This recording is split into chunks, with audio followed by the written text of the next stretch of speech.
Sealant applicator nozzle JBT. Yan po. And start tayong sealant. Sealant natin. Pag-aralan natin mag-sealant. Sa mga di marunong mag-sealant, ganyan lamang po.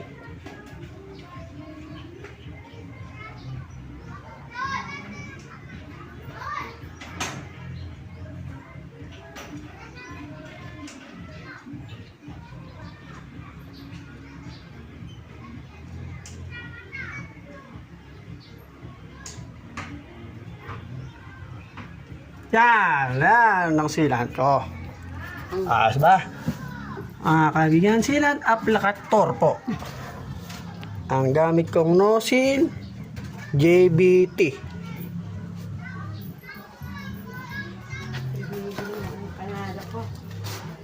Bintangan na napagtripan natin sealant eh. Halang galaw. Sealant po natin yan. Yan na po ang sample ng aking gawa. Oh.